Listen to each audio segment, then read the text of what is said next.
Day 2 of talks about Krishna. तो last video में मैंने आप लोगों से शेयर किया था कि कृष्ण भगवान से हमने क्या क्या सीखा है। इस वीडियो में हम एक बेसिक सी चीज़ जानेंगे। तो एक सिंपल सा क्वेश्चन है कि किसे मनाना ज़्यादा आसान है, भगवान या इंसान? तो क्या लगता है आप लोगों को? देखिए, जब हम इंसान एक दूसरे से एक्सपेक्टेशन रखते हैं या कोई भी रिलेशनशिप में आप हो, तो हर किसी को किसी ना किसी से एक्सपेक्टेशंस हैं। अब वो एक्सपेक्टेशंस हम इस हिसाब से रखते हैं कि वहाँ पर मेरी बात सुनी जाए, मेरे हिसाब से सामने वाला चले, मुझे जो चाहिए वो मुझे ला कर दे, या मैंने जो कहा वो ही सुने। तो ये होता है इंसानों के बारे में। अब जानते हैं कि भगवान किस तरह से सुनते हैं हमारी बात। तो जब भगवान के बारे में बात करते हैं तो मैं आपको एक छोटी सी स्टोरी सुनाती हूँ। एक टाइम की बात है, एक गांव में एक चोर रहता था। तो वो हर दिन चोरी करता था, लोगों को परेशान करता था, बहुत लोगों की जानें लेता था। तो एक टाइम पे उस गांव में एक संत आया और ये चोर पर उनकी नज़र पड़ी। तो उन्होंने उससे पूछा कि तू ये काम क्यों करता है, ये तो पाप है। तो उसने कहा, मैं इसलिए करता हूँ क्योंकि पाप क्या है, पुण्य क्या है, ये आज तक मुझे किसी ने नहीं समझाया, और ये काम ना करूँ तो मैं और क्या करूँ, कृपया करके आप मुझे बताइए। तो संत ने उससे कहा, ठीक है, तुम्हें एक काम करना है, यहाँ से तुम्हें पैदल यात्रा करके जानी है तीर्थ पे। एक किसी मंदिर में उसे भेजा गया।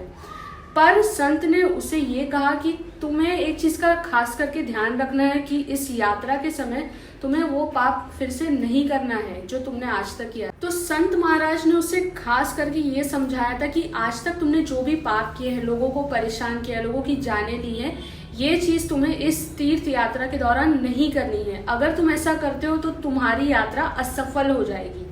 तो ये सुनते ही, आदेश लेते ही चोर निकल पड़ता है अपनी यात्रा पर। बीच में ये एक गांव में रुकता है, एक पेड़ के नीचे आराम करने के लिए। तो जब ये वहाँ आराम कर रहा होता है, इससे 4 लोग बात करते हुए मिलते हैं। जो लोग ये प्लान कर रहे होते हैं कि आज रात को हम इस गांव को आधी रात में जलाकर इन सारे 300-400 जितने भी गांव वासियों को जलाकर मार देंगे। तो अब ये सोचता है कि अगर मैंने इन 4 लोगों को नहीं मारा तो वो 300 से 400 लोगों को मार देंगे। तो ये बात सुनते ही ये निर्णय ले लेता है कि इन 4 को ये मार देगा, और ये वैसा ही करता है। ये उन 4 लोगों को जो प्लानिंग कर रहे होते हैं उन्हें, उन 4 को ये मार देता है। उसके बाद ये बहुत ही उदास होकर पहुंचता है संत के पास, और ये मन ही मन में ये सोच रहा होता है कि मेरी तो कोई यात्रा सफल हुई ही नहीं। और ये संत महाराज जी से कहता है कि महाराज जी, पुण्य करना मेरे बस की बात नहीं है, क्योंकि मैंने आज भी वही किया जिसके लिए आपने मुझे मना किया था। मैंने 4 लोगों की जान ली है। अब इसका संत महाराज जी जो जवाब देते हैं वही जवाब है। महाराज जी उससे कहते हैं कि नहीं, तुम्हारा तीर्थ, जो तुम्हारी तीर्थ यात्रा थी वो सफल हो गई।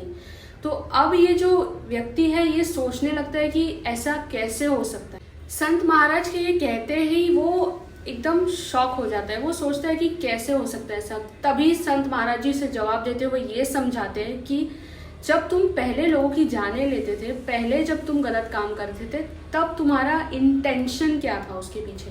तुम्हारा इंटेंशन था सेल्फिशनेस, मतलब तुम्हें सिर्फ अपनी पड़ी थी, इसलिए तुम लोगों को मारते थे, चोरी करते थे, गांव में सभी को परेशान करते थे। लेकिन आज जब तुमने 4 लोगों को मारा तो उसके पीछे तुम्हारा इंटेंशन ये था कि तुम्हें 300 से 400 लोगों की जानें बचानी थी। जी हाँ, intention is what that matters the most. तो संत महाराज जी का यही कहना था कि तुम्हारा जो इंटेंशन था वो लोगों को बचाने के लिए था। इसकी वजह से तुम्हारी जो ये तीर्थ यात्रा है वो सफल हो गई और भगवान ने उसे स्वीकार कर लिया। तो इस कहानी से हमें मिलता है हमारा जवाब, जो है किसे मनाना ज़्यादा आसान है, इंसान या भगवान? तो सीधी सी बात है, भगवान। क्योंकि भगवान आपके किए हुए हर चीज़ के पीछे आपका पॉजिटिव इंटेंशन देखते हैं। उन्हें हमसे ना कोई फ़ायदा है ना कोई नुकसान है। बस वो इतना चाहते हैं कि जो भी हमारा कर्म है, जो भी हम कर रहे हैं, उससे हमें ही फ़ायदा हो, वो हमारे लिए अच्छा हो। तो इसीलिए इंसान को मनाना आप छोड़ ही दें, क्योंकि वो पॉसिबल नहीं है। हो सकता है जितना आपके इंटेंशंस अच्छे होंगे, भगवान आपसे उतना ही खुश होंगे और आपकी लाइफ और अच्छी होगी। तो आपको मेरी ये छोटी सी स्टोरी और ये मोटिवेशन वीडियो कैसी लगी ज़रूर कमेंट्स में लिख के मुझे बताना। अगर आपके पास कोई भी स्टोरी या आइडिया है तो वो भी आप कमेंट्स में लिख देना, तो मैं उसी के ऊपर वीडियो बनाऊंगी।